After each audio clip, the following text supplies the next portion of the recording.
उन बुजुर्ग ने कहा, बेटा आप कौन हैं? उद्धव कहते हैं कि महाराज मैं कृष्ण का मित्र हूं, उद्धव। वो बुजुर्ग कहते जब तुम्हारा कन्हैया नहीं आया? हाँ, वो जो बुजुर्ग थे उनके पास भी कन्हैया आते थे, उनका हालचाल पूछते थे, तो आज बुजुर्ग भी उन कृष्ण को याद करते हैं। पूछा कि बाबा नंद बाबा का घर कौन सा है? उन्होंने कहा, देखो बेटा यहां से एक जो नहर जा रही है, इस नहर के किनारे किनारे चले जाओ और जहां पर ये रुकेगी वहीं नंद बाबा का घर है। लेकिन बेटा ये नहर कोई पानी की नहर नहीं है। उस कृष्ण की याद में इस वृंदावन में जितने भक्त लोग आंसू बहाते हैं, गोपियां आंसू बहाती हैं, नंद बाबा यशोदा मां आंसू बहाती है, उन आंसुओं का ये जल है जिससे ये नहर बनी है। उद्धव सोचने लगे इतना प्रेम इस वृंदावन में, और उद्धव जी उस नहर के किनारे और चलते चलते नंद बाबा के घर पहुंचे। नंद बाबा ने स्वागत किया और मथुरा का हालचाल पूछा, भगवान के बारे में बोला कि कन्हैया हमें याद भी करता है।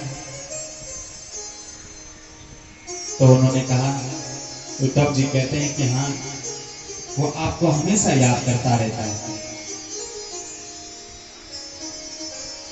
यशोदा मां ने देखा कि कोई आया है, लेकिन मां का दिल वो सोचती है कि मेरा बेटा आया है। यशोदा बाहर जाती है, उद्धव को देखते हुए उसे गले लगाती है। आज उद्धव देखता है कि इन मां यशोदा और नंद बाबा के हृदय में उसके प्रति कितना प्रेम है। आज रात्रि को विश्राम उद्धव वहां करते हैं नंद बाबा के घर, और प्रातः काल वहां से निकलते हैं। इधर जो गोपियां थी वो भगवान को याद कर रही थी। भगवान ने कहा था कि मैं जल्दी आऊंगा, लेकिन इतना समय हो गया अभी तक वो नहीं आया। दूर से एक रथ दिखाई देता है और ये रथ भगवान कृष्ण का था। उस रथ को देखते ही गोपियां सोचने लगी कि वो कन्हैया आ गया है। तो गोपियां आपस में, कोई गोपी कहती कि मैं इस पेड़ के नीचे बैठ जाऊंगी और जब तक वो कन्हैया मुझे मनाता नहीं तब तक मैं उससे बात नहीं करूंगी। दूसरी गोपी कुछ कहती, दूसरी गोपी कुछ कहती, क्योंकि ये उनके हृदय का प्रेम है। रथ नजदीक आया तो देखा तो रथ तो कृष्ण का, लेकिन रथ में तो कृष्ण है ही नहीं, ये तो कोई और है। उद्धव उन गोपियों के पास आए, वो गोपियां बैठी हुई थी और कुछ दूर पर एक गोपी बैठी थी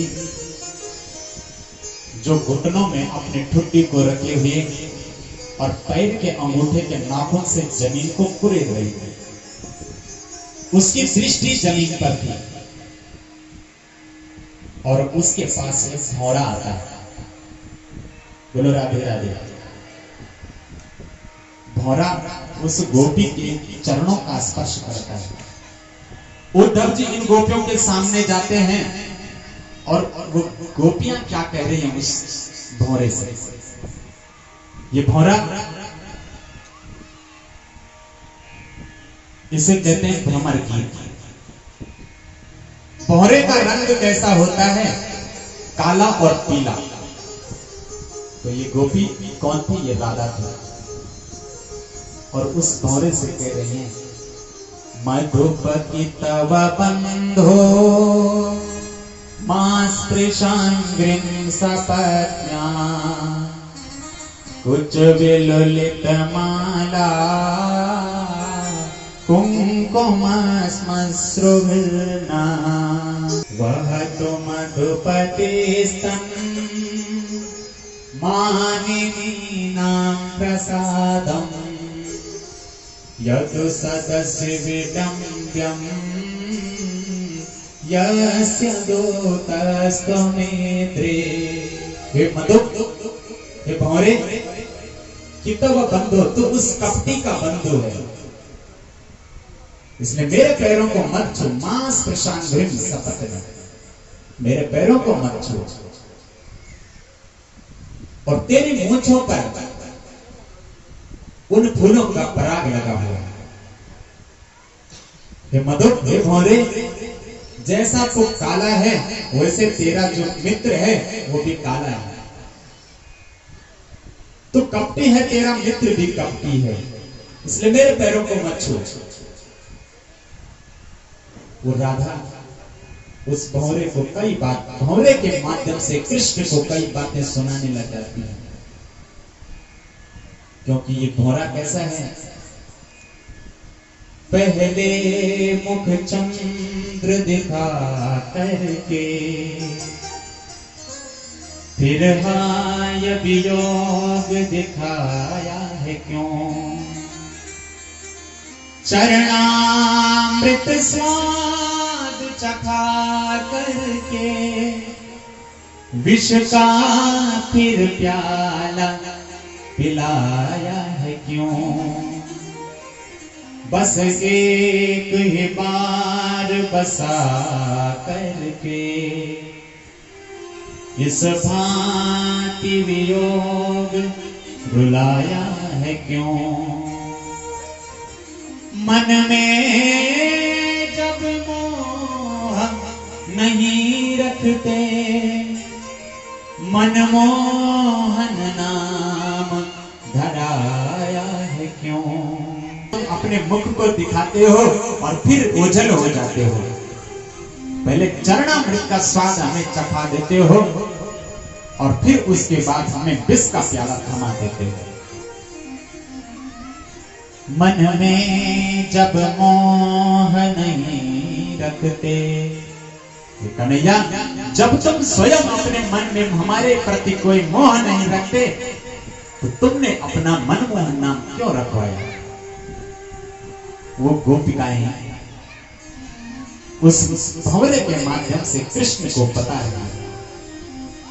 पहले कुछ प्रेम बढ़ा करके फिर दूर खड़े मुस्काने लगे।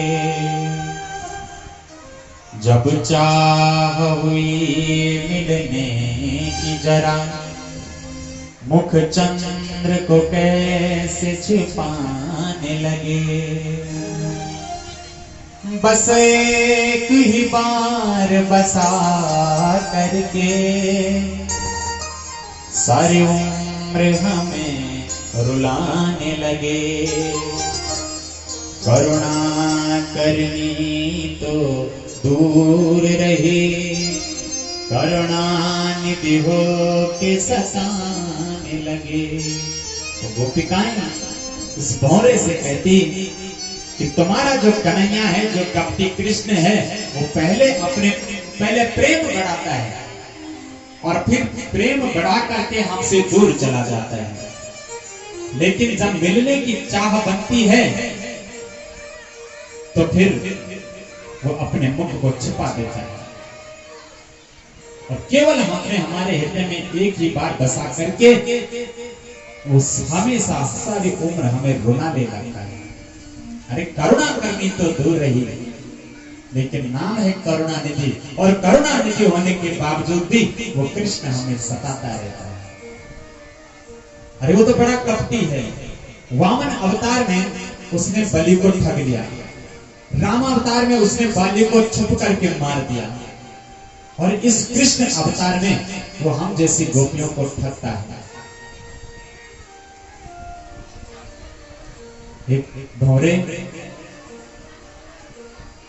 तो इस संदेश को इस कृष्ण के पास पहुंचा दिया। बोलो जय श्री कृष्ण, जय श्री कृष्ण। ये जो जूस है ना, जूस ये कथा के बीच में बहुत व्यवधान डालता है। ऐसी व्यवस्था बने कि यदि किसी को प्यास लगे तो बाहर जाके ही पी ले। जैसे जूस आता है